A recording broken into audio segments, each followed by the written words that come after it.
are other conflicts that are going on, but my reading from experience is that they cannot be solved by people from outside. The more we bring outsiders to mediate on these conflicts, the more we create problems. Because outsiders are not neutral, they have their own interest. And this is why, as I conclude, we are happy as COMESA that we have our COMESA Committee of Elders, and I do recognize them here, Madam Hope, and also Simba, and also Ashraf, Ambassador Ashraf. They are all here with us this morning. We are not only using them for election observations, but we are also using them quietly to send them to countries in order for them to be able to tell us what is going on. So I would appeal, honorable ministers, that if possible, because so far the Committee of Elders has been funded from a budget from our partners, I would appeal that moving forward, you should have a resolution here that the Council of Ministers explores ways and means through which they can be provided for a budget, so that they become a permanent institution that deals with mediation, peace, and conflict resolution, because we need that. We are now only 2 years away from the 2020, which means that we should already be taking stock on our progress towards silencing the guns. It becomes an opportune time for Zambia because this meeting has come as Zambia prepares to take over the chair of the AU on Peace and Security Council in August 2018.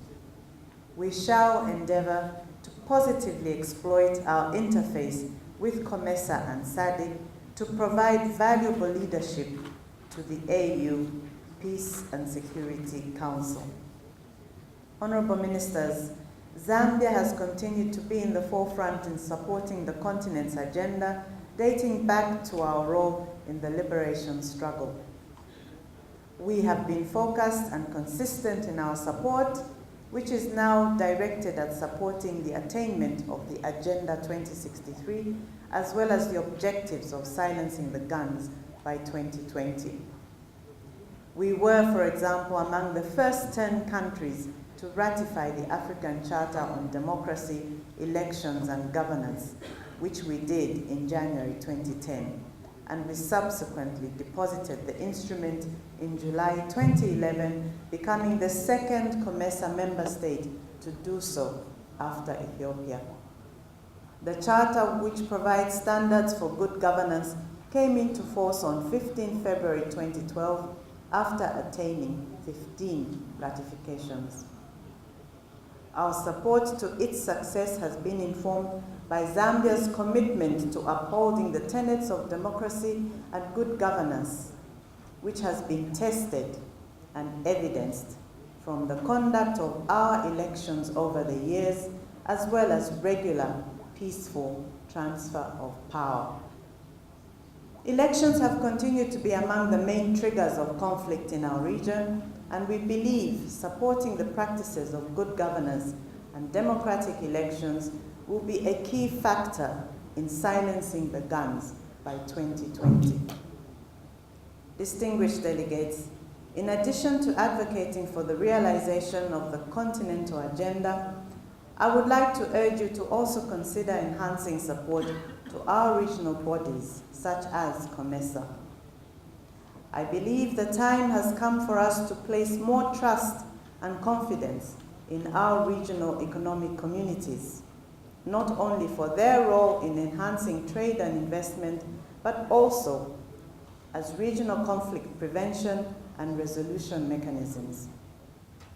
Your Excellency, you have spoken on the agency to support the attainment of regional peace, security and stability in order that we do not pass the burden of conflicts to the next generation.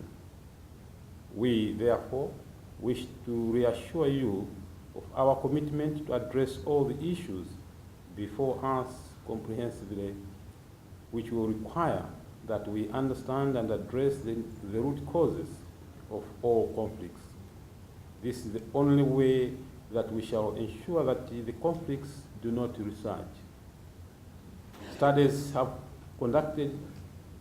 shown that the probability of resurgence within the first 5 years of resolution of any conflict can be very high unless the root causes are identified and resolved.